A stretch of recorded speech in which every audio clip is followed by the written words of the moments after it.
My name is Paul Peck, sportscaster and voice of the UB Bulls. I'll be your MC for tonight, and my job tonight is simple. Stand back and bask in the glow of these amazing individuals. As coaches, athletes, leaders, and observers, they have helped all of us enjoy and appreciate what it means to love sports and what it means to love Buffalo. This is the 31st annual Greater Buffalo Sports Hall of Fame induction ceremony.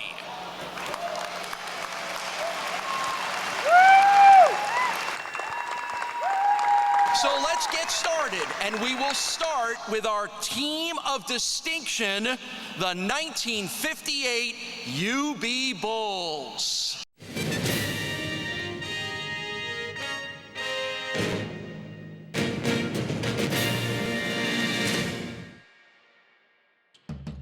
The 1958 University at Buffalo football team will be remembered as much for its dominance on the football field as for its unity off it. Following an 8-1 regular season, the Bulls were honored on The Ed Sullivan Show for winning the Lambert Cup, a trophy given to the best small school program in the East.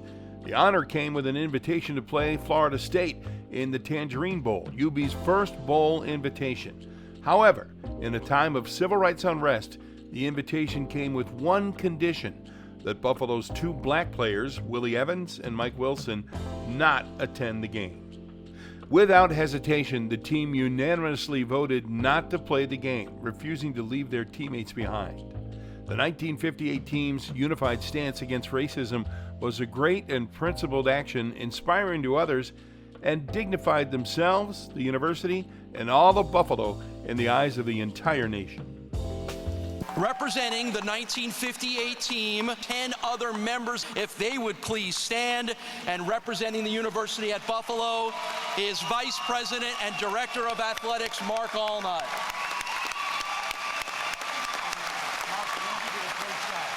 Thank you guys for everything that you have done and the inspiration you have been to all of us.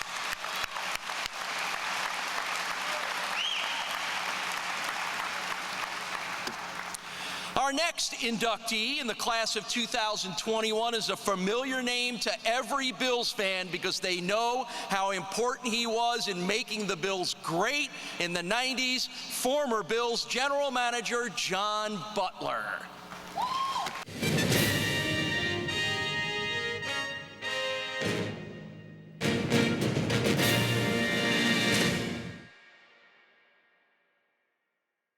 John Butler was born in Chicago, Illinois, August 13, 1946. He attended high school in Urbana, Illinois, and immediately enlisted in the Marines after graduation.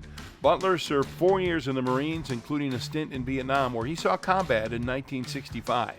After serving his country, Butler attended San Bernardino Junior College before transferring to the University of Illinois, where he played one season for the Illini at guard before a knee injury ended his playing career. His coaching career began in 1979 as an assistant at the University of Evansville. The Chicago Blitz of the USFL hired Butler in 1982, where he worked with George and Bruce Allen, Bill Polian, and another native Chicagoan, Marv Levy. After the USFL folded, Butler made his way to the NFL, where he became a scout for the San Diego Chargers in 1985. In 1987, his connection to Marv Levy and Bill Polian brought him to Buffalo, this time as Director of College Scouting. He was promoted to Director of Player Personnel for the Bills in 1989.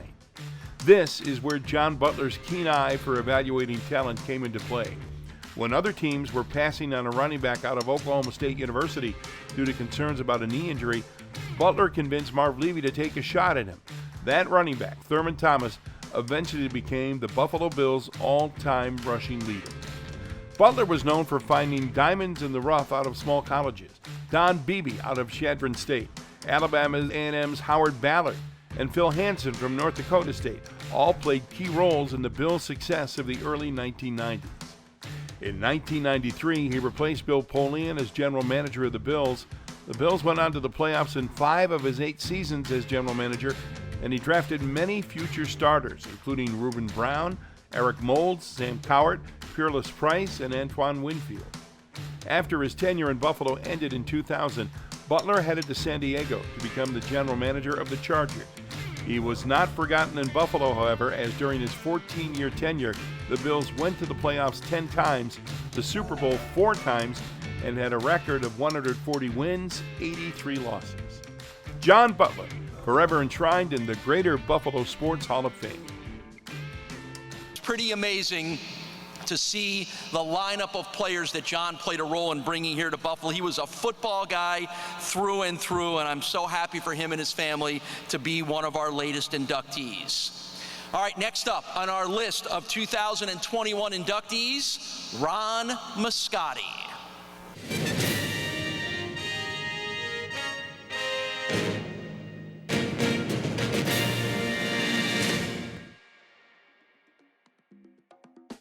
A native of Niagara Falls, Ron earned his bachelor degree in photojournalism from Kent State University in 1954. He served 2 years in the Army as a signal officer. He attended graduate school at Syracuse University, and he worked briefly at his hometown Niagara Gazette, and in 1957 joined the Buffalo Courier-Express as a staff photographer. Ron became the Courier's chief photographer in 1972, remaining in the position until the paper closed in 1982. He then continued his career at the Buffalo News, retiring in 1995. In addition to his work in the print media, Ron also freelanced as the Buffalo Sabres team photographer from their inception in 1970 and did similar work for the Buffalo Bills and the baseball Bisons. Ron demonstrated his unique visual perspective for the Bills' AFL championships in 1964 and 1965, the Bills' 4 straight Super Bowl appearances, the Stanley Cup fog game between the Sabres and Flyers, and O.J. Simpson's record-breaking run to surpass Jim Brown's single-season rushing record. Ron was in Lake Placid when Team USA upset the Soviets for the Miracle on Ice game. Other iconic news events Ron captured include the collapse of Niagara Falls Prospect Point in 1954 for Life magazine, the 1970 University at Buffalo and Allentown riots, the Attica prison uprising in 1971, and the blizzard of '77. And while such memories may fade over time, Ron's image of the French Connection, taken during a 1975 playoff game, served as the inspiration for the statue of Gilbert Perrault, Rick Martin, and Rennie Robert, now displayed on the Alumni Plaza at the KeyBank Center. Ron has had a professional photographer's front row seat to some of the greatest athletes, sporting, and news events our region has ever seen. He shared that view through his lens during a career that spanned over 41 years. And tonight, Ron Muscati is forever enshrined in the Greater Buffalo Sports Hall of Fame.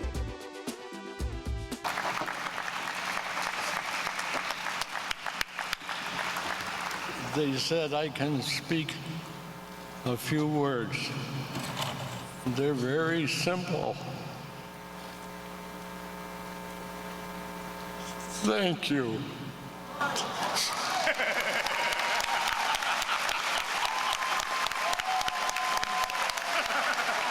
Thank you, Ron.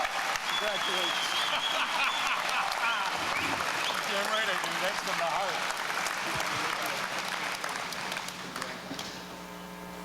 Couldn't have said it better. Congratulations, Ron. Our next inductee in the class of 2021 is William Russell.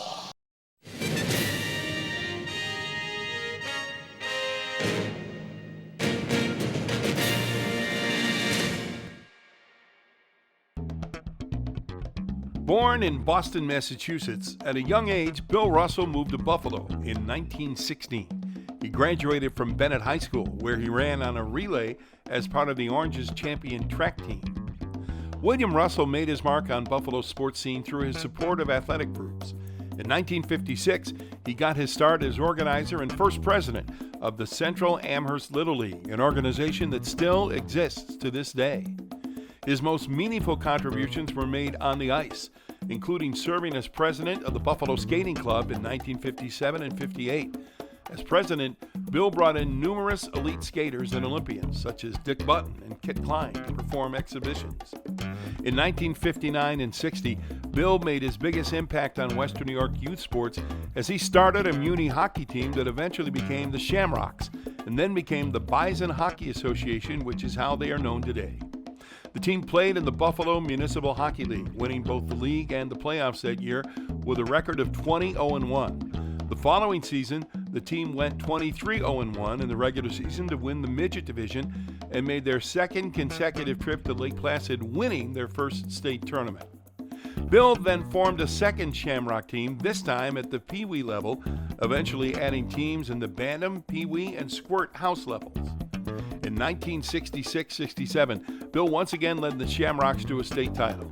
Playing their home games at Dan Memorial Rink, the Shamrock Pee Wees, with future NHLer and Greater Buffalo Sports Hall of Fame member Peter Skimura, went undefeated in league play and headed to the state fairgrounds, winning the New York State Pee Wee Championship.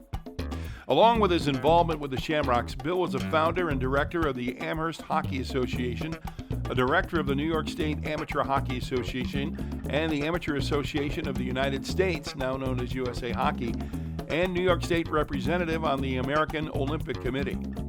Russell passed away in November 1979. His legacy lives on through the Bison Hockey Association, still growing strong in its 65th year, and the Amherst Hockey Association, now in its 57th season. Tonight, William E. Russell is forever enshrined in the Greater Buffalo Sports Hall of Fame. Sponsoring the induction of William Russell is the Bison Hockey Association, represented by Barney Walsh, president, and here on stage, William Russell's children, Bill and Susan.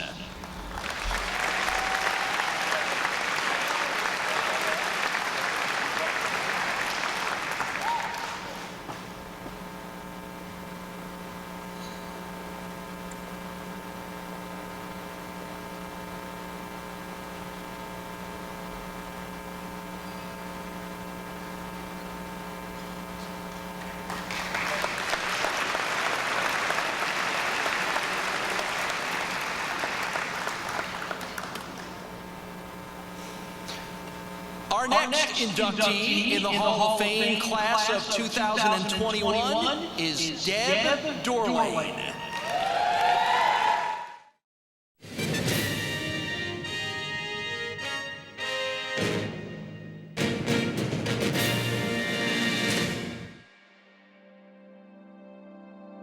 A four-sports standout at Orchard Park High School, Deborah Darling, class of '79, is one of the most highly regarded prep swimmers to ever come out of Western New York. Deb moved to Western New York prior to her sophomore season, and she made an immediate impact with the Quakers. In swimming, she won the Section 6 races in the 50 and 100-yard freestyle, and as a member of the 400 free relay team.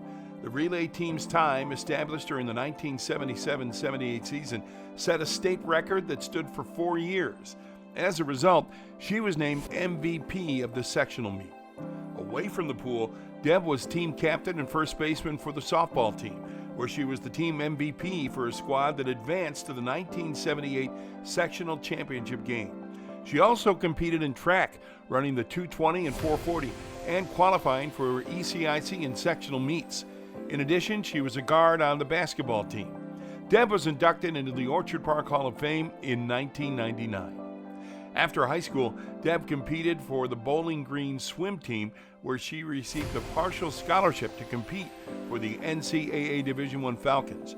She was part of the Mid-American Conference champion 200 medley relay team and qualified for nationals in the 50 and 100-yard freestyle, as well as the 200 medley relay.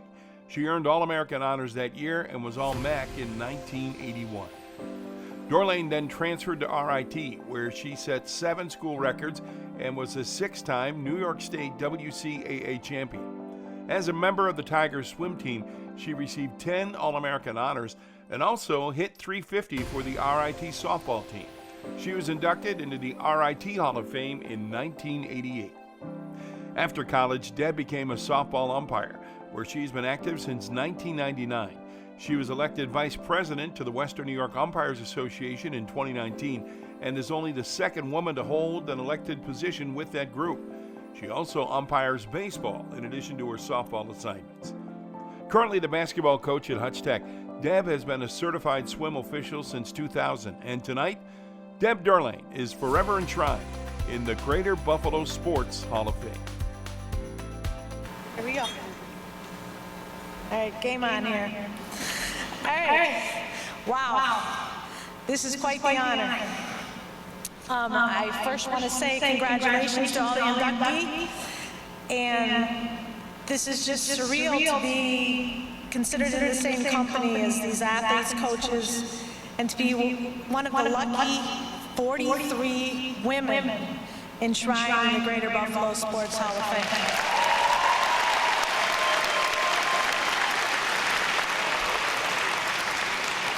There are so many people who have helped me, coached me, supported me, encouraged me, pushed me, challenged me, and partnered with me that I couldn't possibly name everyone, but I certainly want to express my sincere gratitude to all who have supported me throughout my career. Tonight's program contains stats about individuals' accomplishments, but I am sure you will hear that there are stories that didn't make the program. I wanted to share a few of those stories because each story contributes to this day and tells about those people who inspired me to be the best I could be. Swimming is probably the most notable sport that I have achieved the most accolades for. I quickly did a calculation the other day, and from my thought process, I lugged about 7,000 miles of swimming. So that's the distance from Buffalo to London and back. So after leaving Bowling Green, I swam at RIT, which is a National Technical Institute for the Deaf, which we had a few of the students that had hearing loss on the team. And I befriended one of those swimmers during my time there. She had trouble communicating with her parents on the phone back in the 80s when those TTY machines were the only type of link that they had between a non-hearing and a hearing loss person. So my friend quickly discovered that it was much more efficient for me to lend her my ears and call home for her. And I was able to learn some sign language and was able to communicate with her with my ears, and I became a lifelong friend. So skipping forward to my golf career, one of the most exhilarating moments I've had in my athletic career was chipping in for the win that sent our Oldsmobile Scramble team to Disney. I was on an all-male team because I could hit the ball as far as most men. And I had the advantage of hitting from the women's tee box. So it was probably the only time that gender equality even worked in my favor and giving me those few extra yards. But even when I did golf, I was never too far from the pool. And there's a par 3 at Orchard Park Country Club that has a green that was very close to the pool. And I shanked one, and it went into the pool. And I never would have thought that was a water hazard before, but I did find it that day. And as I picked up my tee and went back to my bag, and I looked up and I see Ed Kilgore behind me. And I was kind of excited to see somebody. At that point, he was still on air. And how he said to me, "What an aggressive swing you just had." So that was kind of a highlight in that, on that day. But of course, now I fast forward many more years, and I'm married to my own television personality. I'm sure that most of you know Don Paul. And so he's the one that usually enjoys this kind of spotlight. Not so much me, but tonight we'll do this. One of the many positives about being married to Don as a meteorologist, I can get a weather report from him before I walk out the door to go do my umpiring job. So that's always a good thing. And I also wanted to thank my kids, Matthew, Joe, and Emily. Matthew's here tonight. And just having a mom, as I know Julie probably knows, that having a mom that's so involved with teaching and coaching and officiating, it's a pretty big sacrifice for the kids. And I appreciate them in more words than I can express. And I'm also very proud of them. One of the hardest moments of my athletic career was playing on the second day of our club championship at Orchard Park, and my dad was having open heart surgery. He did not want me to pull out of the tournament, and that was a real struggle for me. But he told me as I dropped both my mom and he off at Buffalo General, he said, "Go win it." And that day I came up one stroke short, but they were still proud of me. And I won it the next year and dedicated that win to him. Throughout my multifaceted athletic career as a coach, mentor, and athlete, I've always strived to be the best I can be and not let anybody beat me. In my era, I had to watch my brother play baseball because girls weren't allowed to play. This drove some of my fire and passion to compete.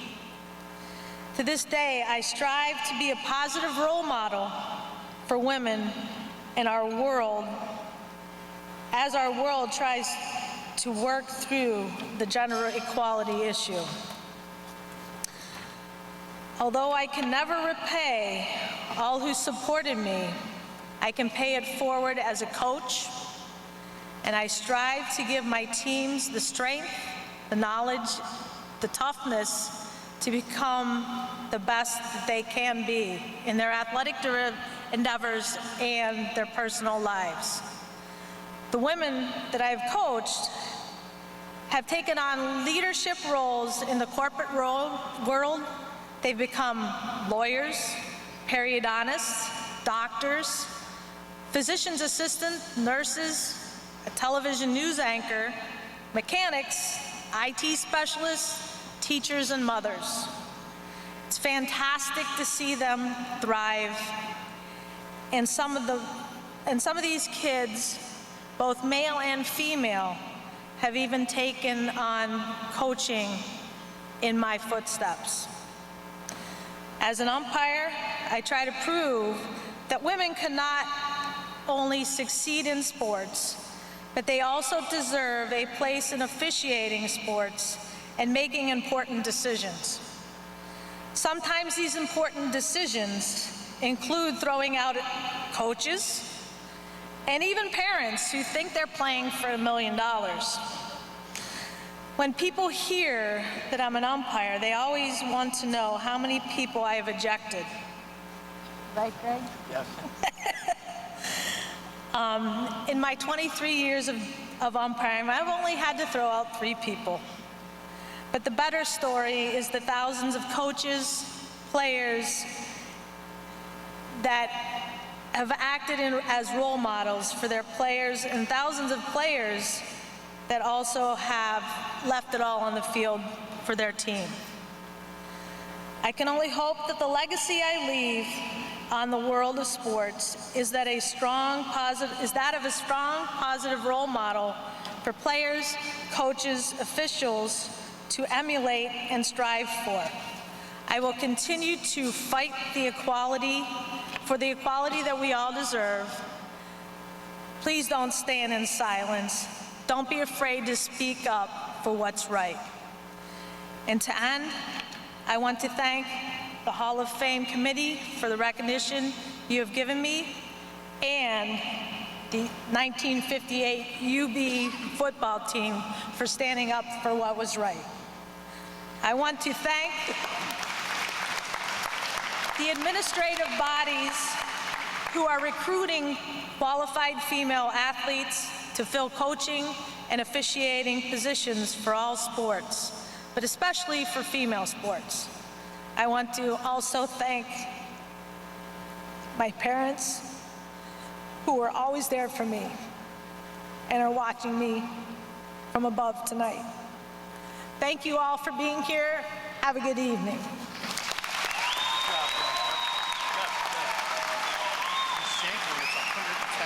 The pool is 145. You didn't shank him, you hit a freaking kick right. Deb, that was awesome, but I do have to say you went a little over on your time, but then again, you're married to Don Paul, so that clearly runs in the family. You know Van is watching this from above. He would have wanted me to say that, Don. You know that. Congratulations to Deb and to Don. Our next honoree in the class of 2021 is Angela Coniglio.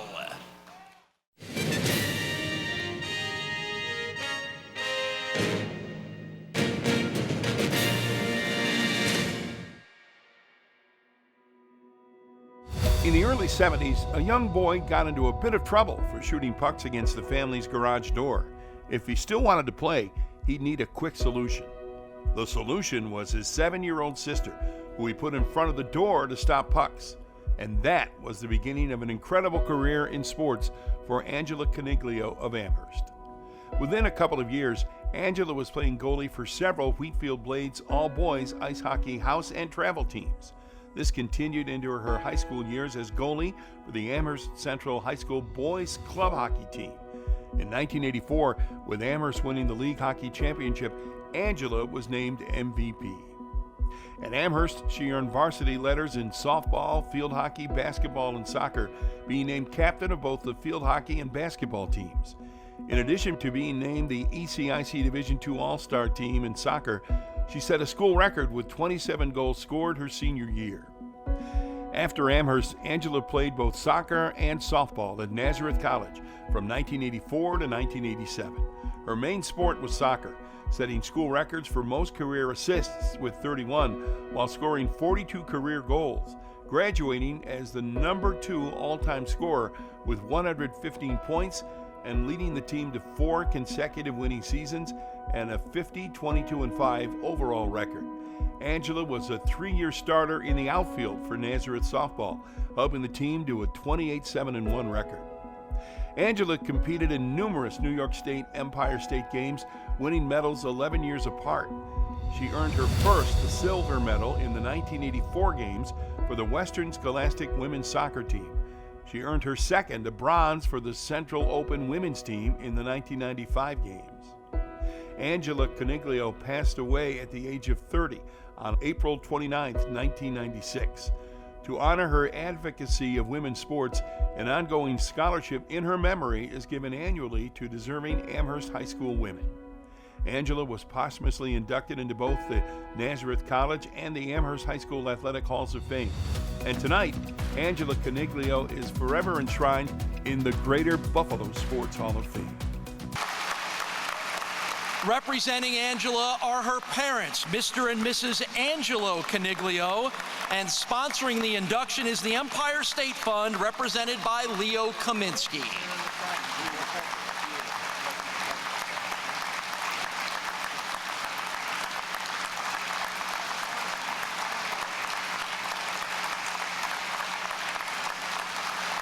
Our next inductee in the class of 2021 is Jerry Gentner.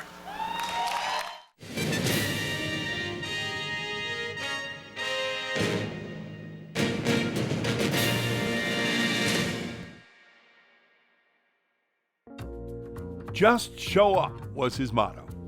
Jerry Gentner encouraged his athletes to just show up, and if they did, good things will happen.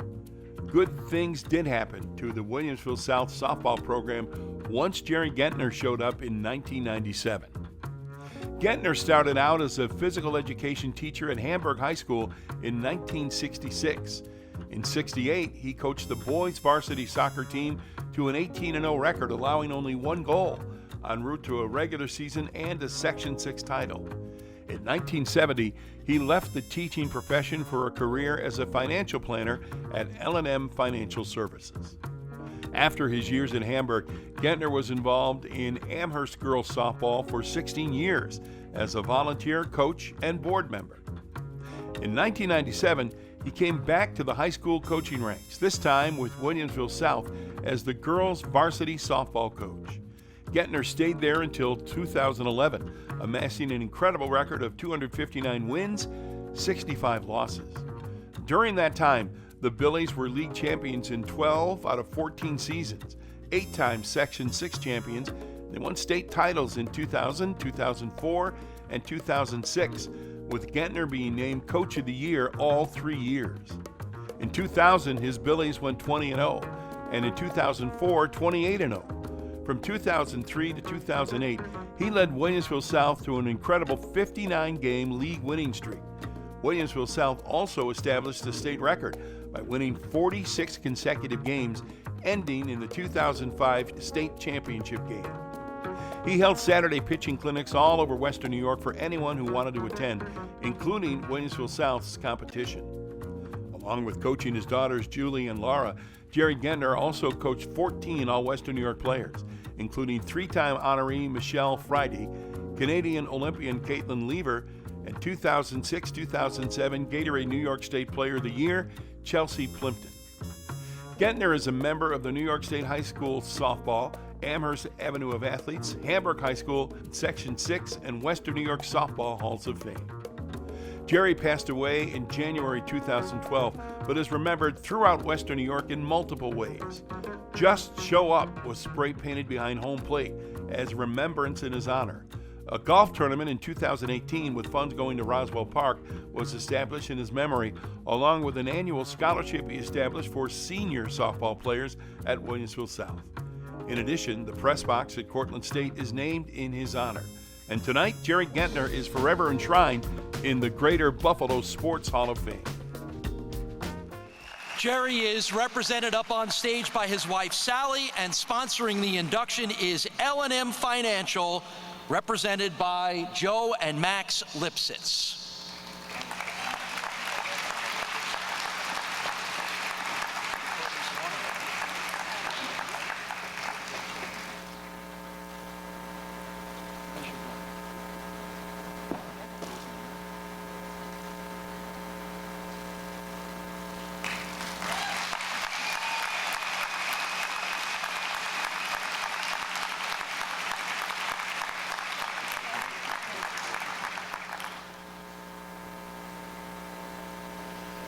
How about we keep this all in the family? Because our next inductee in the class of 2021 is Julie Gentner-Murphy.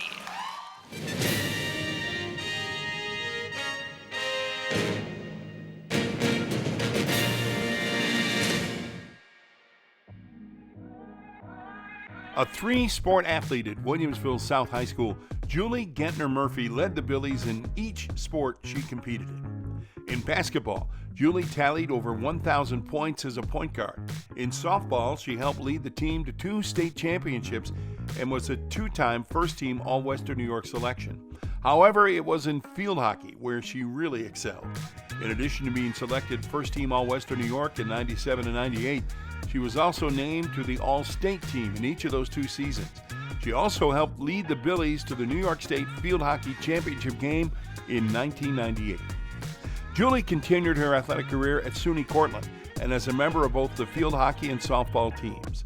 On the hockey pitch, she was a 3-time All-American forward and the NCAA Division III Player of the Year.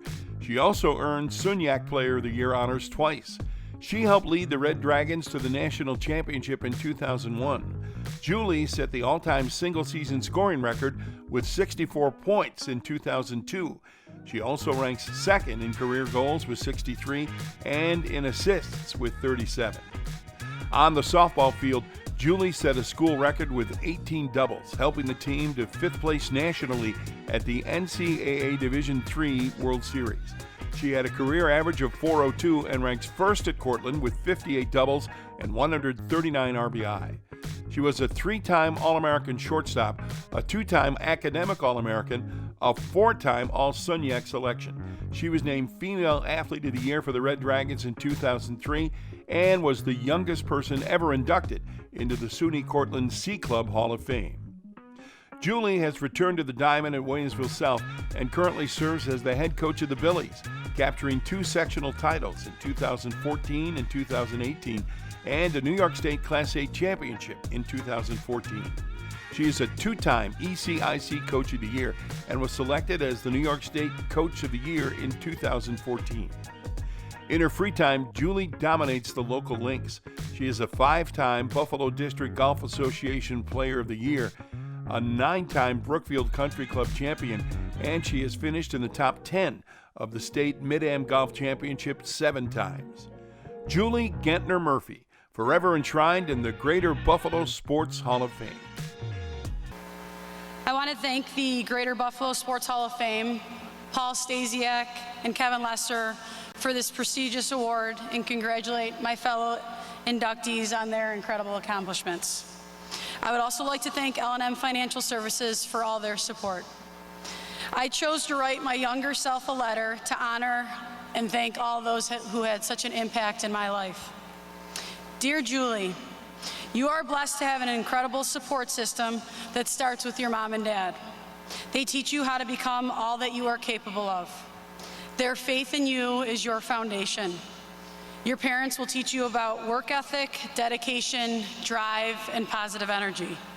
They will teach you that you are free to choose your attitude, regardless of the circumstances, and this will be the most important choice you will make. Your mom is the rock of your family. She is brave, strong, confident, and independent. Her constant support and beliefs shapes you into the person you are. Her words of encouragement inspire you to work hard and achieve the impossible. She is your best friend and you can lean on her for anything. You look up to your older sister, Laura, for your entire life. She is a great role model, smart, driven, organized. You will have an unbreakable bond that is so very unique and strong. Naturally, as athletes and competitors, you and Laura always assume that your sister-sister bond is much stronger and even more special than any other sister competitors. Sister and best friend are only the beginning of describing how important she is in your life. Some of your fondest memories growing up are different from most young girls. Your brother Matt and cousin Jason didn't care about you being a girl. They wanted to know if you were ready to play street hockey, running bases, or bike in the neighborhood. These experiences played a big part in who you are today. It made you competitive and definitely made you tougher. You even won a few fights. You might not believe this, but your sister's senior prom date becomes a very important person in your life. Your brother-in-law, Tim. Where do we begin? It started with some bad card tricks and turned into Tim being your closest friend, role model, and #1 fan. He gives you unconditional support, whether it's at work, on the golf course, coaching, or anywhere in between. You can always count on Tim to make you laugh or make fun of you, whether it's necessary or not. After 4 great years at Williamsville South, you stayed true to yourself and you picked a college that felt right. You picked the same school that your father went to, SUNY Cortland. Cortland will be the perfect fit for you academically, athletically, and socially. At Cortland, you will go on to be a 2-sport All-American and set school records in both softball and field hockey. This is the kind of stuff that you are never comfortable talking about, even in a letter to yourself at a Hall of Fame induction. Trust me, the more impactful events will be a lifetime of shared memories and stories. While at Cortland, you become a national champion in field hockey and celebrate a SUNYAC championship and World Series appearance in softball. The trophies and recognitions for these wins and records are so small when compared to the lifetime of impactful lessons, relationships, and memories made along the way with your teammates, roommates, and coaches. After college, you will marry your best friend and you will raise 2 incredible kids. You and your husband, Michael, will enjoy all of the same things: coaching your own kids, coaching other people's kids, going to Bills and Sabres games, golf trips, skiing, and vacationing together as a family. He is supportive, hardworking, dedicated, driven, and always puts your family first. You will raise your kids on the same principles you were taught. It will not be about what you do for your kids, but what you have taught them to do for themselves that will make them successful when they are adults. As hard as you've worked academically, athletically, and professionally, the most important part of your life is striving to be a good mother. It's your most challenging and rewarding job. Your 2 children, Ella and JJ, change everything, and they're the light of your life. You will teach them about love, respect, hard work, and putting family first. You teach them that no matter what anyone says, you show up and you do the work. Believe in the impossible, and true grit will lead to success. You teach them to be true to themselves, and they can overcome any obstacles in their way. You experience many highs in your life that have defined you, but you will be faced with the tragedy of losing your father, your role model, and your hero. Through your father's battles, you will notice his attention to his commitment, dedication, fight, and passion for life. The motto he lives by, "Just show up," will give you unusual gifts of integrity, courage, and spirit for years to come. He is a fighter, and you will carry on his legacy. Along the way, you will be blessed to have incredible mentors that coach with you, and you will be blessed to be coached so many incredible athletes. Your Uncle Bob is by your side, and he becomes like a father to you. Your high school field hockey coach, Mary Ferenzi, pushes you and teaches you life lessons that you carry through to college. In college, you're lucky enough to have not 1, but 2 incredible coaches, Coach Lenhart and Coach Wetmore. They both push you in a positive way to become the best version of yourself, and they both teach you never to back down from a challenge and always find ways to work through adversity. Sports has opened so many doors for you and has shaped you into the person you are. It has brought you joy, pain, stress, and pride all at once all these years. It has been there since the beginning for you and has really given you a sense of purpose. Thank you, sports. I am grateful for everything you have brought to my life: drive, passion, grit, determination, and dedication. Thank you to my family, friends, coaches, and teammates all here tonight. Thank you to my past teams, past players, current teams, and current players. Just show up. Thank you.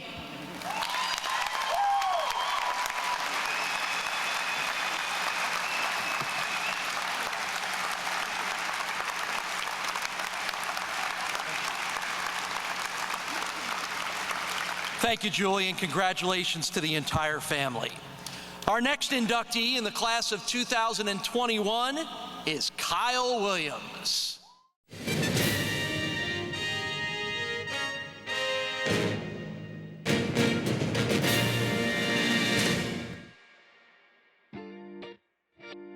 Throughout the history of professional sports, there are very few individuals who have personified the heart and soul of a team and a community like Kyle Williams.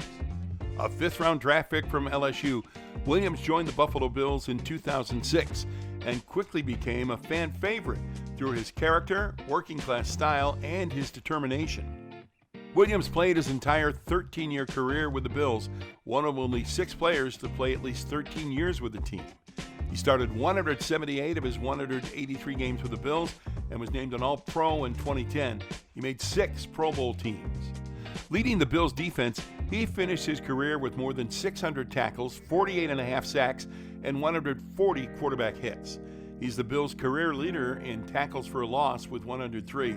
He is second in career assists on tackles with 236 and sixth in career sacks. His sack total, 48.5, is the most career sacks by a Buffalo Bills defensive tackle.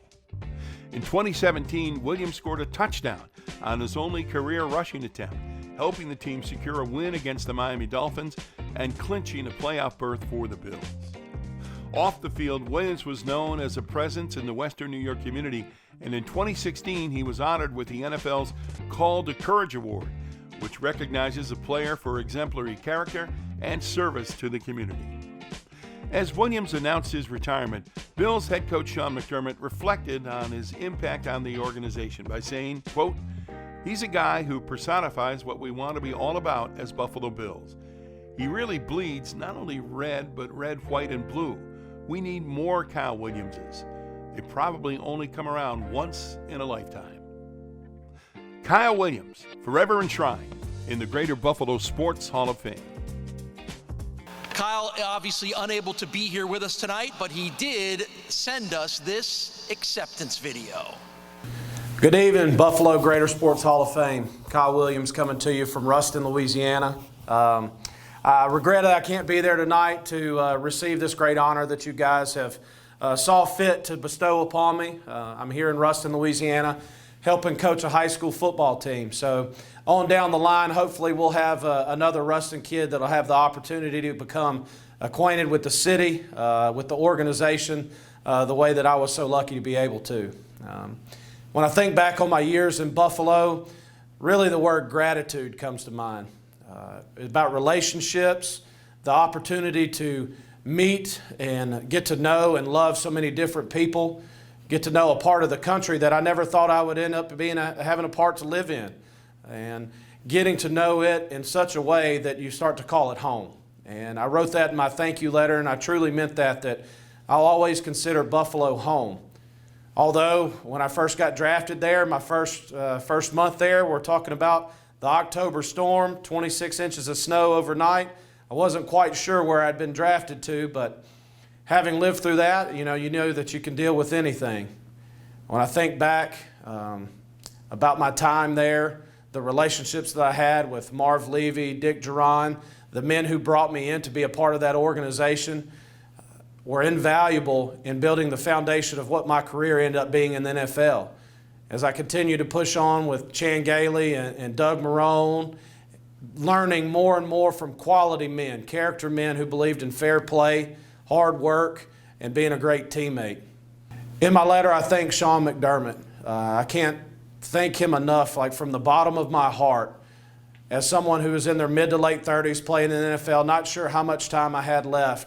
The opportunity to play for him and be with him for a couple of seasons breathed new life into me, made me believe in what team was supposed to be, what leadership, passion, and character really was. I'll always be indebted to him for allowing me to finish my career there. I want to thank Ralph and Mary Wilson for having given me the opportunity to realize a childhood dream to be able to play in the NFL. I'll always remember our talks at training camp with Mr. Wilson and those hugs from Mary after games. To Kim and Terry Pagula, I wanted to thank you for what you've done for the city of Buffalo, the Buffalo Bills organization, and sticking with me and allowing me to finish my career there in Buffalo and being a one-team guy. To all my teammates, any honor I receive because of what my teammates meant to me. Every individual accomplishment, whether it was Pro Bowls, whatever it may have been, were achieved in the pursuit of being the greatest teammate that I could be. They inspired me when I was tired, when I didn't feel like I had much left, and especially the older I got. When April and May rolled around to work out and start getting ready for the season, my teammates were at the forefront of my mind. I enjoyed every Sunday with you guys, and this accomplishment is just as much yours as it is mine. I'd like to thank my family, my wife Jill, my 5 kids, Kate, Anna Claire, Reed, Gray, and Bennett. These 5 would tell you to this day that Buffalo is home, that that's where they were raised, that they were born. Some of that's true, some of it may not be true, but it's such a big place in their heart that they'll never forget. And it was mainly because of the people and not the game that I played. And lastly, to the city of Buffalo, you took me in, you believed in me, and gave me an opportunity to perform for you every Sunday. It was my mission to show up and compete and give it my absolute all every Sunday for you, because you came and showed up and showed out every Sunday. I believe that that was the way the game was meant to be played, and I believe that was the way that you needed to be represented. And that's the reason I played the way that I did. Very lucky to have represented a city and an organization that celebrated grit as much as they celebrated talent. As I look back on my career and moving forward, there's going to be Buffalo Bills teams from now, hopefully on and on and on forever. And my only hope is that our fans would think back and say a great guy to have on this team would be Kyle Williams. That's my main hope as we move forward. I'll always be a huge Buffalo Bills fan. Buffalo will always be home. You guys have a great night, and I couldn't be more thankful to receive this honor by you. Go Bills. I got to think that Kyle Williams would have been absolutely the kind of guy that our other Hall of Fame inductee tonight, John Butler, would have totally drafted and loved, because Kyle was a football guy through and through. Our next inductee in tonight's class of 2021 Greater Buffalo Sports Hall of Fame induction ceremony is Lamar Smith.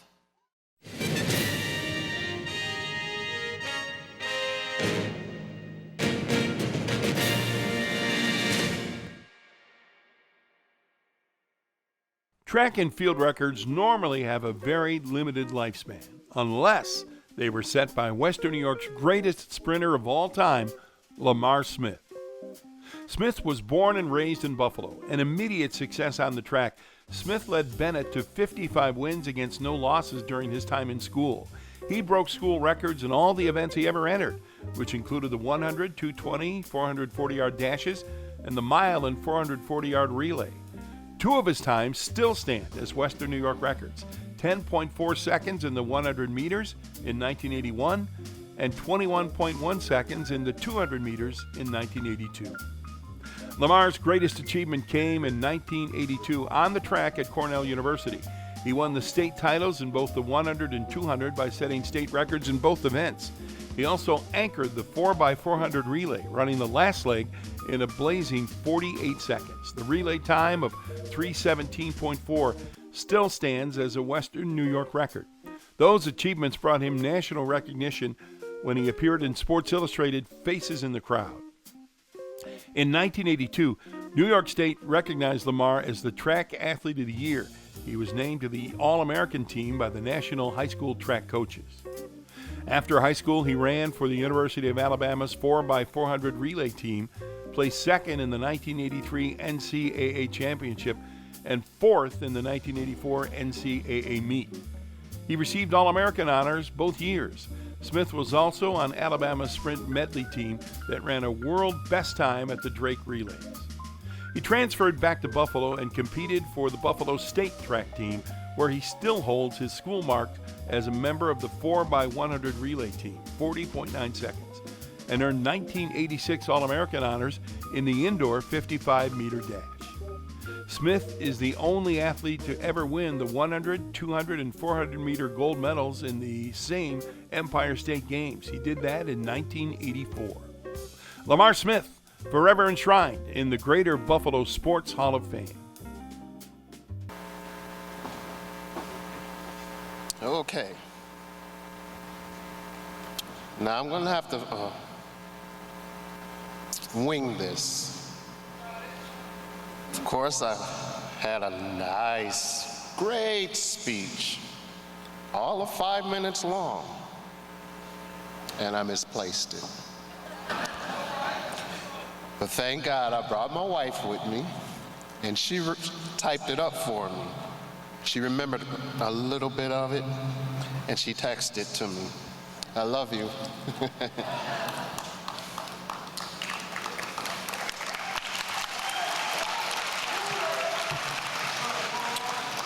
Okay, it goes something like this. We're going off of memory now, my wife's memory. I'd like to, how about this? Okay. Good evening.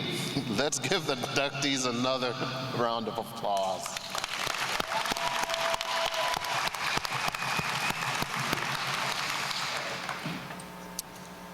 I would like to thank the sponsors for inducting me into the 2021 Hall of Fame class. I'm not a man, when it comes to speaking, very well at it. Most of this speaking I've ever done has been with my legs. It's hard to remember things that happened 40 years ago, and then remember it was only 10 seconds to create that memory. Now, that's far as she could remember, so. Now, I would like to thank my coach he's an inductee for coming, my wife and my lovely family. I had so many nice things to say, but I really can't remember them all. But those pictures that they showed in the intro, I have forgotten quite a few of them. I'm proud. I'm proud to have run for the city of Buffalo, representing us in the state meet. I don't believe anybody has ever won the 100 or the 200 since I did 40 years ago. So I'm proud of that. I do.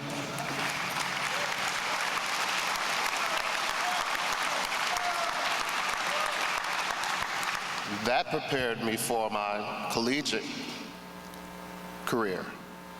Now, I left from Bennett, state champion. Then I go to the University of Alabama, where the two fastest men on the earth went. That was Calvin Smith and Emmett King, both Olympians. There, I got to be humbled again. I could enjoy running, not under the spotlight, which is why I first began to run track and field, because it was fun. I had no idea any of this would happen, and then 40 years later, I could be up here with the likes of Bruce Smith, Jim Kelly, Kyle Williams, and all of the amateurs. I want to thank one more time the committee for inducting me. This is, like I said, afforded me a great deal of success. And I also have one little quick thing to say. We have here tonight another Lamar Smith.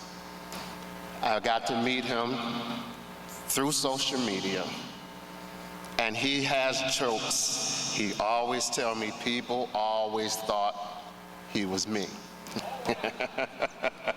Now, I have no idea how that would feel when somebody runs up to you and they're talking to you, talking about, oh, I remember this, and you just look at them like, I'm not that Lamar Smith.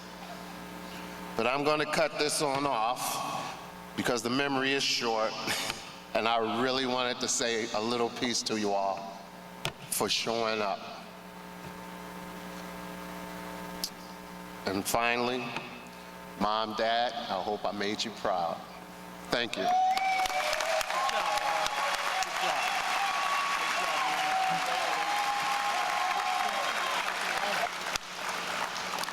Our next inductee in the 2001 Greater Buffalo Sports Hall of Fame is Pete Tonsilline.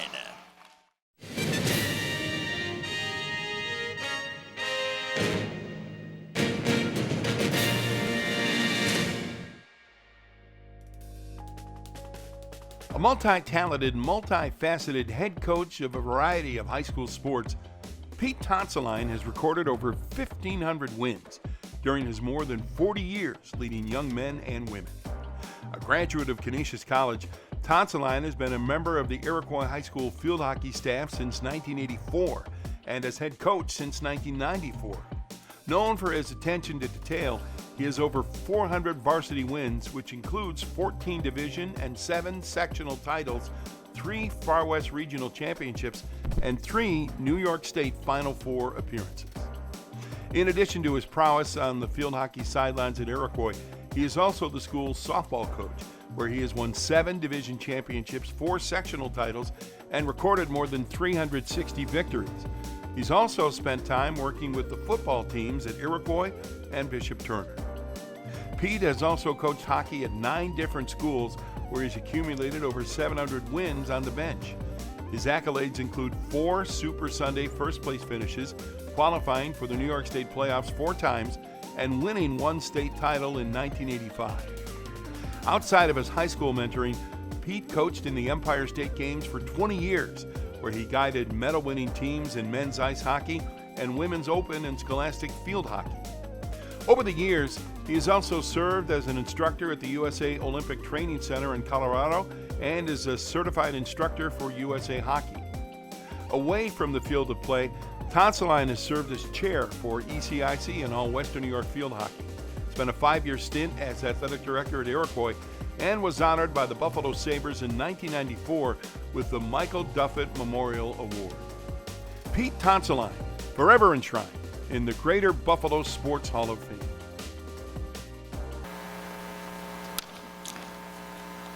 Good evening.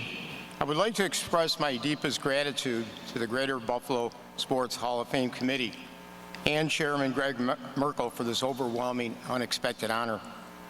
My congratulations and sincere admiration go out to this incredible collection of talented inductees that I'm joining in the class of 2021. Special thanks also to Ms. Paula Bogdan, who has been my guide through the steps leading up to this night. When I was informed that I was being nominated for the Greater Buffalo Sports Hall of Fame, I wondered who even knew about what I had done. Simply, I was only a high school coach presently involved in coaching girls athletics, especially lower profile sports like softball, field hockey, and girls ice hockey. I was proud to receive this consideration because it brought to attention to those female athletes that I had coached and to the school district where I had spent most of my life teaching. Tonight is my privilege to be surrounded by such a prestigious group of people here on the stage and those in the audience, but even more so by my family and those individuals that have been such an important part of my career. So where do I begin describing almost 5 decades of coaching with memories and experiences for 3 and sometimes 4 seasons during every one of those years? Hundreds of games spelled out in periods, innings, quarters, halves, and overtimes, bettered only by thousands of hours logged on the practice fields and ice rinks. Dramatic wins, sobering losses, emotionally draining games, they are all events that have become a blur. In 1974, I began my second school teaching science and coaching at Iroquois Central High School. There, I would be reunited with my 2 best lifelong friends and coaching partners, Vince Frizzicaro and Jim Snyder. After years of coaching boys ice hockey at various high schools, I was approached in the summer of 1983 by then athletic director Chunk Funky to coach the newly formed JV field hockey team for 1 year. I told him I knew nothing about the sport, but he assured me that since I had coached ice hockey, that it would be the same thing, just with a ball instead of a puck, and on the grass instead of on the ice. Boy, what a sucker I was. However, it turned out to be the best mistake of my life. Sometimes it's the strangest moments that stay with you. In 1985, I was at the state championship with my West Seneca East boys ice hockey team in Long Island. Midway through the semifinal game, I heard a shout behind me, "Coach, Matt's on fire." So when I turned, my student manager's jacket sleeve was indeed in flames. Little did I know that he had snuck in a propane torch and was curving stick blades behind the bench. The flames were quickly put out, and the game continued on with no injury in an eventual state championship. I could have not continued through a lifelong career in athletics without the love and unyielding support of my family and my late parents. My deepest appreciation extends for the many others, some present tonight, who have coached with me and played for me. Most importantly, thank you to my beautiful and caring wife, Laura. I love you. So I humbly stand here tonight, not for the records or championships, but hopefully more for what I gave my players. I simply ask my athletes to enjoy the moment, capture those indelible memories with friends and teammates, and graduate with a love of the game. These teenage years hold so many delicate, emerging, and evolving personalities, and it has been my duty to help each boy and girl to achieve something. It's not the all-star status, the scoring records, or even the college scholarships, but rather the intangibles, the immeasurables that aren't seen. I'd like to finish with a story that captures this feeling. About 10 years ago, I had a girl playing field hockey that was not even an average athlete. As a junior, she probably should have been cut, but she was a pleasant, unassuming individual, so I kept her. The reason was simple. She needed us more than we needed her. So for the next 2 years, she came to practice every day, worked hard, and never complained about playing time. At graduation, I was standing alone in the foyer when I saw her coming directly towards me. My immediate thought was, okay, now she will tell me what she really thinks.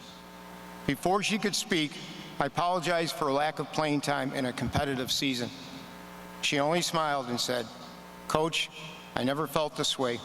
I only want to thank you for letting me be on your team and giving me the chance to play every day against the best field hockey players in Western New York." 5 decades were captured by the words of this amazing young lady. Thank you once again for this incredible honor.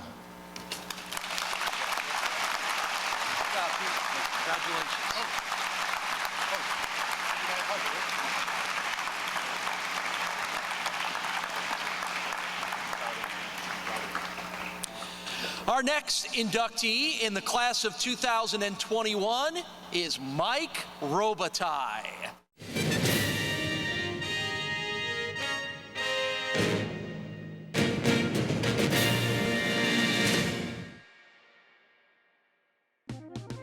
Mike Robitaille played 4 seasons with the Buffalo Sabres, and his name soon became synonymous for his working-class toughness and grit that went hand in hand with hockey fans and the city of Buffalo. Robitaille joined the Sabres in 1971 and soon helped steady the blue line with his stay-at-home defensive style and his low, heavy shots on the power play. His patented signature hip checks were spectacular and soon became a fan favorite. Mike was part of the Sabres team that made the franchise first playoff appearance after the 72-73 season, appearing in all 6 playoff games that year. In total, his career spanned 382 games over 8 NHL seasons, and he tallied 23 goals and 105 assists for the Sabres, New York Rangers, Detroit Red Wings, and Vancouver Canucks. Prior to that, he played 2 minor league seasons under the franchises of the New York Rangers with the Omaha Knights and the Buffalo Bisons, American League champions. His NHL career was cut short after he sustained a neck fracture and spinal cord damage with the Vancouver Canucks. He immediately returned to Buffalo with his young family to rehabilitate and began a new career. In the interim, he filed a lawsuit against the Vancouver Canucks for gross negligence and punitive damages, as he had been coerced into playing while injured. After 4 years, the final judgment was handed down by the Supreme Court of British Columbia in Robitaille's favor, and forever changing the duty of care between NHL teams and their players. To this day, players are recipients of that judgment. Robitaille will tell you that this result is his proudest moment as a professional athlete. He was one of the founding members of Hockey Hotline, the Sabres postgame show on the Empire Sports Network.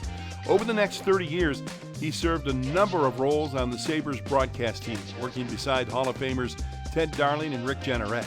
He consistently gave fans a colorful, in-depth, and insightful, straightforward commentary on the games, the team, and the entire NHL. Mike and his wife Isabel have embraced the community of Western New York for nearly 50 years. They're grateful for the support and what Buffalo has offered them. Buffalo is home, and tonight, Mike Robitaille is forever enshrined in the Greater Buffalo Sports Hall of Fame. I love Buffalo.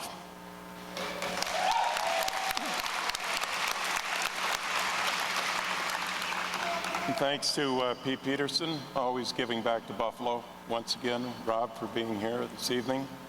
It's greatly appreciated, and all the details that went into tonight is just astronomical, the amount of work that goes into one of these evenings. And I certainly am humbled tonight with the directors giving me this nomination is appreciated. It means an awful lot to me and my family. So I, first of all, would like to tell you, when you get one of these awards, you really reflect.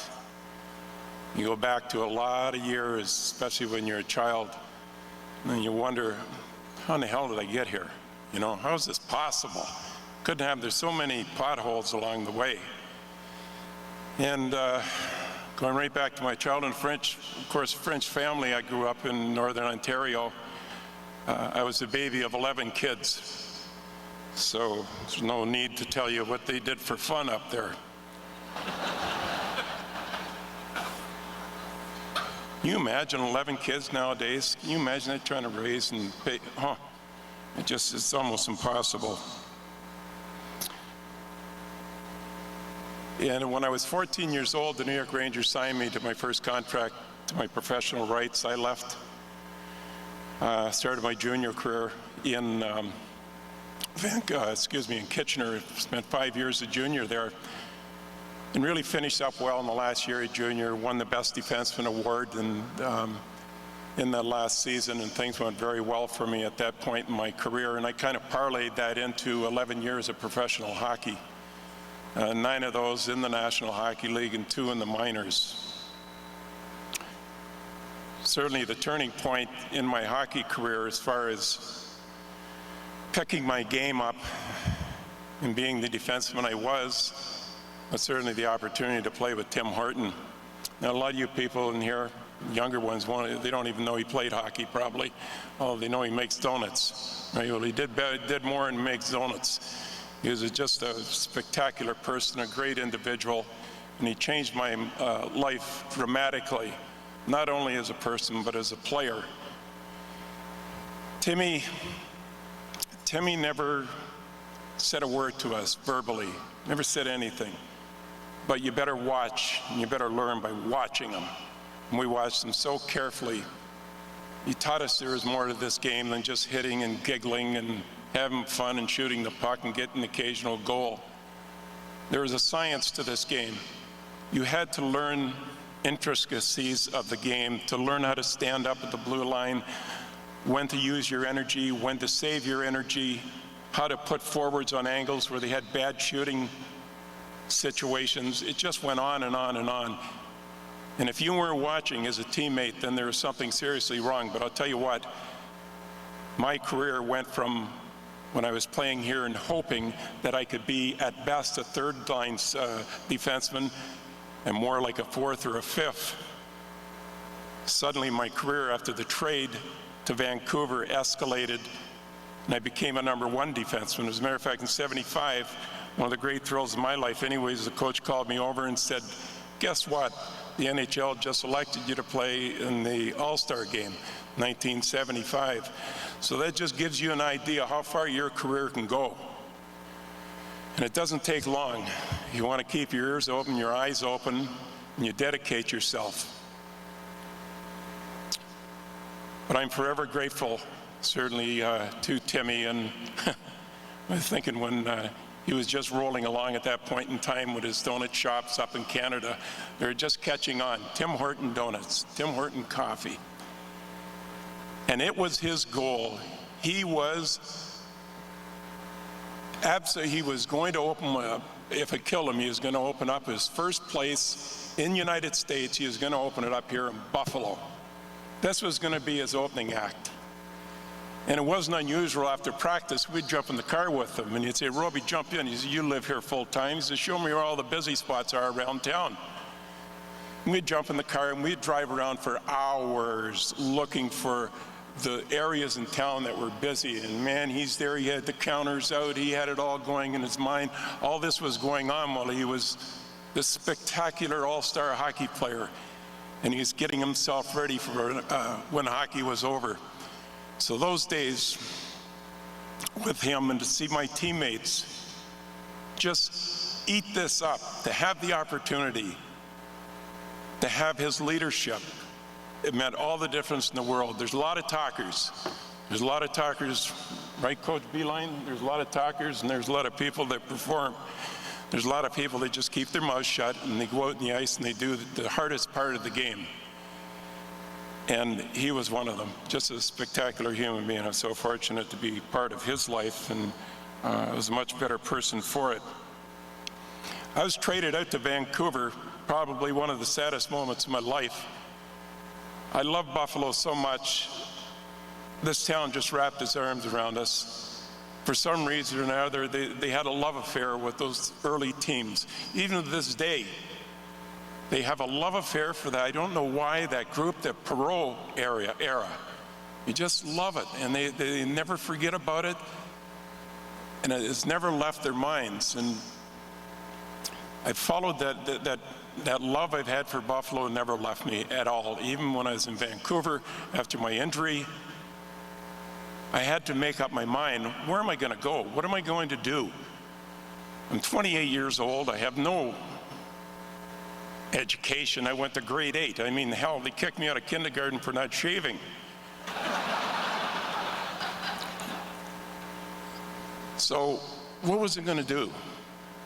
A lot of people told me, Robbie, you'll be fine. Gee, you have a lot of personality, man. You can talk. Things will be going great for you, man. Never worry about a job in hockey's over. Well, as it turned out, hockey was over, and I was left disabled from this fracture, the neck, and that was it. Where was I going to go? Well, I hightailed it back to Buffalo. I mean, as quick, like it's, you know, as quick as I could. I wasn't the most welcome person in Vancouver after starting that lawsuit against them. And so away we went, but we had to make up our mind, like where we were going to go. And one day, Isabel, I don't know, it was in the morning or whatever. In those days, the mail, if you remember, actually came to the house. Remember that, when the mailman used to, here's your mail, sir? And she picked she's going through the mail, I suppose she's going through the mail, and one was from the Buffalo Sabres. And it was, she said, Michael, you better get in here. There's something here from the Sabres. It says it's from Seymour. So we opened it up, and there's a letter from him, more or less giving Vancouver hell for the way they mismanaged my career and how things went and how dissatisfied they were with it. And then to help send us back to Buffalo, he had those beautiful words where he says, why don't you come home? And so my mind was made up almost instantaneously. I mean, can you imagine somebody telling you, we'll always have something for you here in Buffalo. We've always liked you, and we'll keep something open for you. So why don't you just come home to Buffalo? Now, how many owners, you know, it was so needed. We were so desperate trying to figure out what to do, not being able to work at all. Isabel trying to figure what she's going to do with 2 young kids, no money to speak of. I mean, you know, we played in those days $30,000, $40,000, $50,000. That was a good year.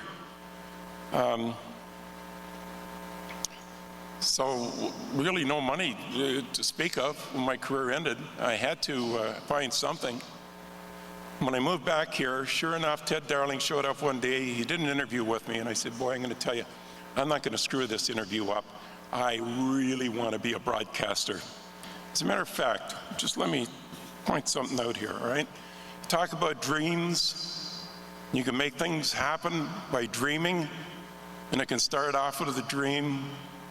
All us athletes had dreams. We dreamt for hours and hours. Endless, wanting to play in the NHL, even making pro hockey. This is one of the first cards. You all know what these are. I don't know if you can see it. It's a hockey card with your picture on it, and you all remember them. You saved them, I'm sure, and traded them. And on the back, it said that, talks about you a little bit, actually said I had a good shot from the point, and they lied a little bit more and said a few other things. Then they had a caricature of me skating down the ice with a microphone in my hand, saying someday he would like to be an NHL broadcaster. I was 20 years old. So there I was with my dreams, playing in the National Hockey League. That came true, and then I ended up being a broadcaster in the National Hockey League. I'm like Lou Gehrig. I'm the luckiest guy in the world. Plus I live in Buffalo. So what can happen? What bad could happen to me at 73 years old, living in this city? There are so many people that are willing to support you and help you. It's just endless. But I thought that's a good example. If you want to pass that down to your kids, go ahead. Tell them if they want to dream, go ahead. Dream all they like, because sometimes it can come true. You have to also perform. You just can't talk. So just to finish up this broadcasting career, which I did for 33 years. Can I have a little bit of your water? Dry here. Just starting to get wound up. This broadcasting career started, and it was 33 years, 33 years in that business. And it was good. I only got fired twice. And considering some of the comments I made, it should have been an awful lot more. I thought actually I wouldn't get fired. I was expecting one of the players to kill me before I got fired.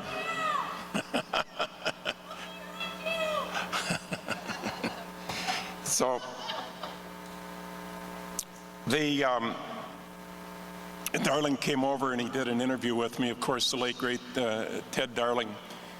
And I said, I'm not going to screw this up, boy. This is a good gig, right, Rob? It's like getting paid for nothing. It's really a good job if you can get a job broadcasting. So I had a great interview with him. He brought it down to Paul Whelan and said, you know, this is pretty good. We're looking for a guy. What do you think? Why don't you give a listen to this and see, Rob, he said he's interested and he's not working. And I got a job and I got my foot through the door, and they kept the door open for another 15 years. It was 15 years before I got fired. Not for just simple little things like having a game in Hartford on a Saturday night, and there was a back-to-back game, and Hartford were in town the following night, and I'm telling everybody that's listening to the game in Hartford on Saturday night that you had to be a fool to go out and buy a ticket to watch this type of hockey tomorrow night. It just didn't sink in, but it didn't go over too well, so.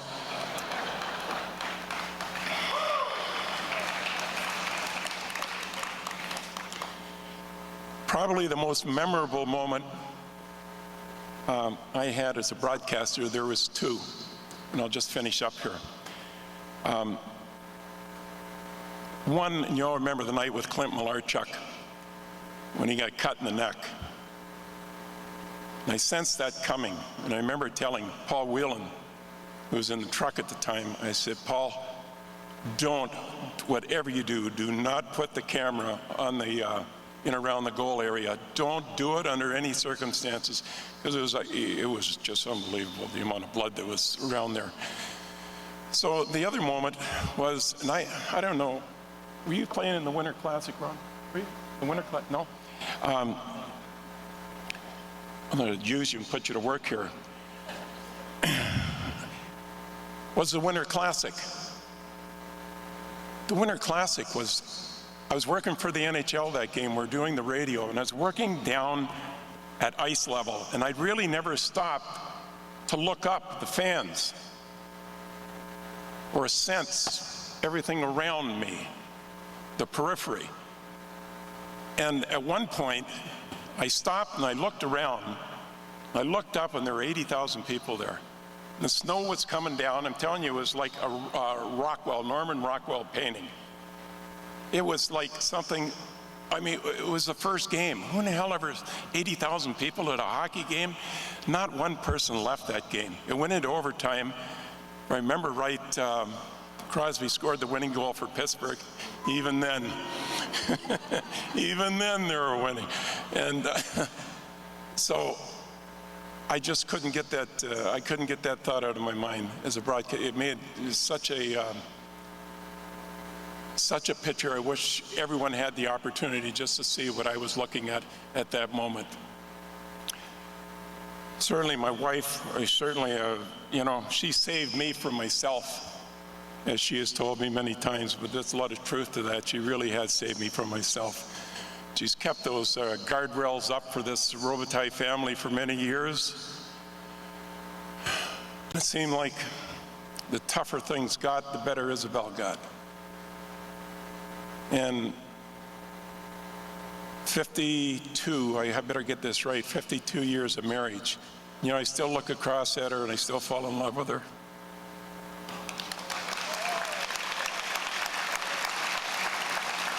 All those years, can you imagine? I look across, and I still, like a couple of years ago, I just, Frank, I think I just fell in love with you again. It's a great establishment, isn't it? Well, that's about it for now, and that's the end of that story. I want to make sure I haven't missed anything here.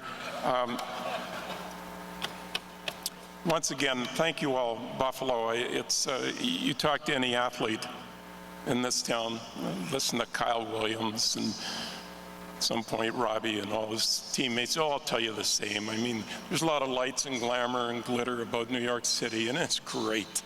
It is really wonderful playing there and all that, but there's something about here that's totally different. I mean, you know, I'll take a little less glamour, but I'll take some people that are for real. And I simply want to tell you this before I finish here, is that if the Bills don't win this season, I don't think that team is so set up to win the cup, Here I'm talking about Stanley Cup. I'm going to say, well, that's not going to, maybe that won't happen for a little while yet, but certainly they're in a position to the Super Bowl.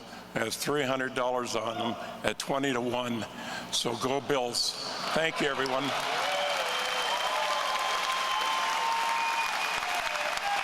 Good job, Roby. That's it. I can sit down? That's it. You're good. Roby, come on over, shake hands. Hey, you had a minute to spare, too. You only went 4 Based on Roby saying that's it for now, apparently his acceptance speech will continue at the bar after we're all done. Was it 4 minutes? Somewhere around 4 minutes, yeah, right there. All right, our final Hall of Fame inductee in the class of 2021 is John Beilein.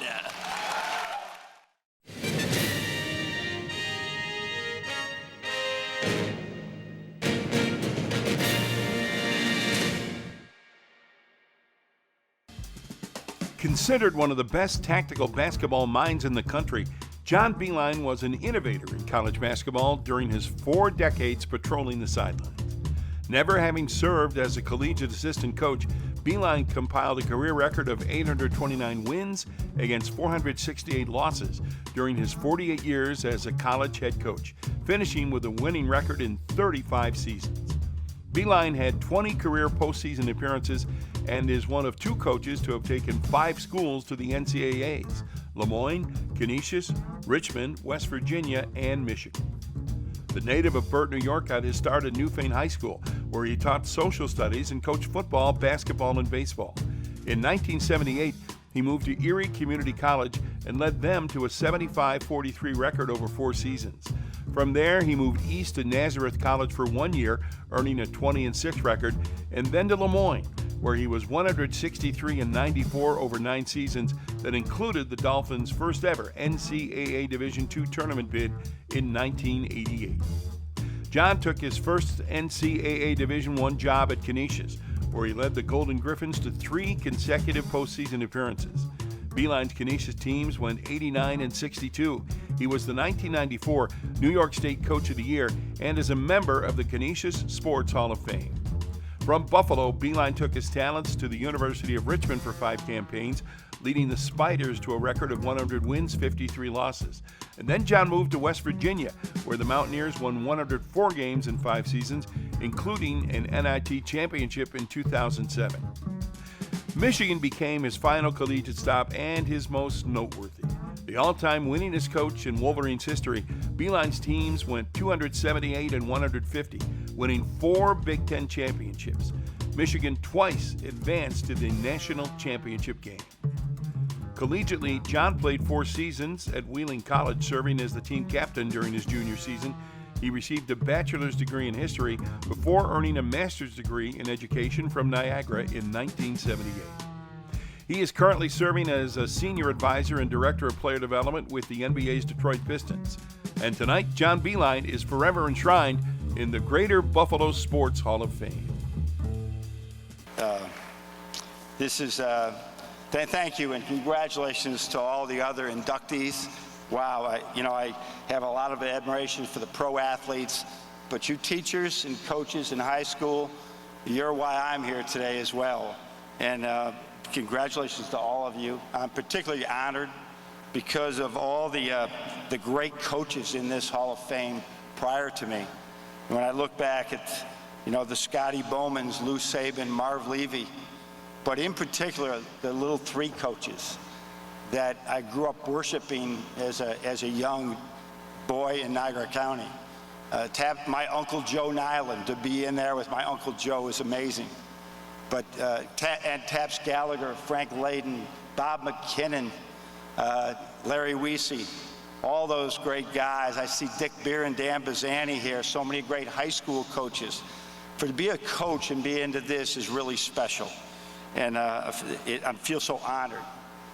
It all starts, I think this is all about having opportunity and then being just through luck or good fortune, being around great people. Because that's how we get there with all the assistants and the great players that I've had. But it starts a long time ago, right, with my parents. That Mike, 11 kids, right? I'm the 8th of 9. So you sort of learn, you grow up and you watch your parents sacrifice for you. They did everything for all 9 of us. Were so different, and they did everything we could do to do whatever we would to achieve our goals. Taught us the importance of education, our Catholic faith, the magic they taught us of having a favorite sports teams like the Buffalo Bills, the Sabres, all the little 3 teams. That my parents taught me that coaching could be a profession. They take me and my brother Joe, who will be 70 years old in just 2 weeks. Just thought I'd throw that out there, Joe. To see my Uncle Mike Nyland at Bishop Duffy, my Uncle Joe at Canisius and Ryan, my Uncle Tom Nyland at Lemoyne, and watch them coach, and I'm saying, wow, I can do this for a living? This is like too good to be true. I had great mentors and teachers at Newfane High School, at DeSales High School, at Wheeling Jesuit that I attended, where I just wanted to be a coach because I could be like them, like these coaches here today, to mentor young people because they're having this incredible effect on me. That's all I wanted to do. I was lucky enough to get, after graduating from Wheeling Jesuit and getting a scholarship there as a walk-on from a coach nobody heard of, Paul Baker, just gave me an opportunity. This is so many opportunities that just sort of fell into place. So I get a job at Newfane High School. A couple of Panthers are here tonight. Selected over 360 other people to get a job for one reason. I could coach football, basketball, and baseball and teach 5 different preps. And it's amazing to have to be able to do those things. But is also those mentors that I had at those other places that allowed me to get that big job at Newfane for $7,000 per year. So as I moved from Newfane, then got an incredible opportunity, and once again, opportunity and around good people, where a Hall of Famer here, Chico Galante, hired a 25-year-old guy to be the next coach of a junior college, 25 years old, that was just a varsity coach at Newfane. And he hires me. It took great courage to do that, Ralph. And I got to coach Reggie Witherspoon. Danny Keene is here tonight, too, and so many great players at Erie that really gave me that situation to be able to coach in college. Nazareth College, you already saw with Angela today. I got a chance to go there for a year, and great people at really an excellent university, an excellent college in Rochester, New York. So things are sort of lining up. Huge break, huge opportunity to go and be back with the Jesuits, where I was educated, and be at a great school at Lemoyne College. You colleges can give a shout out anytime I mention your name, like Lemoyne, Nazareth. That I get to go to Lemoyne College, spend 9 years there, and learn basketball, learn how to win at basketball, at the same time learn that you can win without compromising. You can win with integrity from my Uncle Tom Nowlin. Incredible.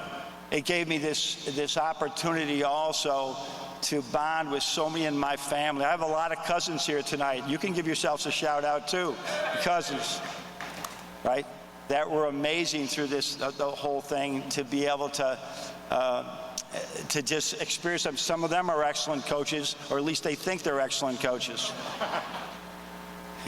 Go back into my parents, and it was my brothers and sisters that there are 5 of them here tonight now. Tommy is here, Peggy is here, Molly is here, Joe is here, 70th birthday coming up, but Beth is here. That they put this thing in me to compete, hate losing, do whatever you can, but don't lose, because we're going to humble you every minute, and they still do today. As I go back to this journey, right, you get a huge break after being at Lemoyne and learning from the best in my Uncle Tom. Dr. Dan Starr, Tom Miller, Father Dembski, hire a guy, a Division II guy with no Division I experience, and take that leap of faith to hire me at Canisius and allow me to coach at the greatest city in the world, Buffalo, New York. And we had incredible teams there with great players, but in great supports from another great university, Canisius College. Went to the University of Richmond after that, where Chuck Boone and AD, another opportunity to grow, go to the South, find a new way to coach and new people to learn from. And then on to West Virginia and Michigan, where the opportunity to make runs in March Madness that you just have to be part of and experience to realize how special they are. It's like a run to the Super Bowl or run to the Stanley Cup playoffs. But at that opportunity, you surround yourself with good players, good assistant coaches. That's what this thing was about.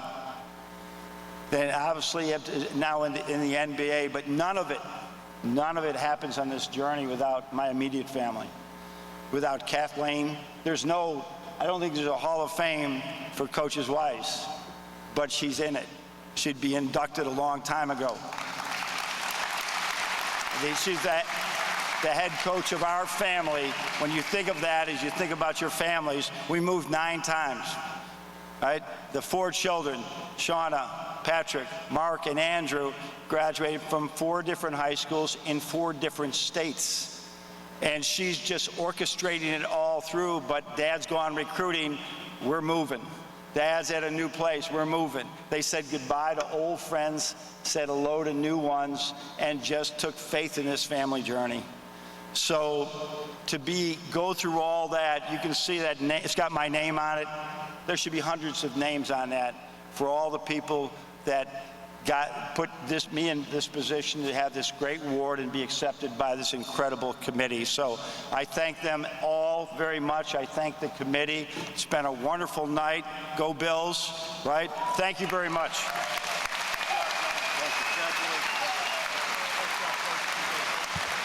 I did forget to mention that sponsoring John's induction was Canisius College, and they were represented up here on the stage by Director of Athletics, Bill Maher. Did I hear you mention your brother has a birthday coming up? Yeah, oh yeah, happy birthday, Joe. Well, that will do it on another wonderful night. Big round of applause for the entire class of 2021. It's that great time of year to be a sports fan. The Bills are headed to a magical season.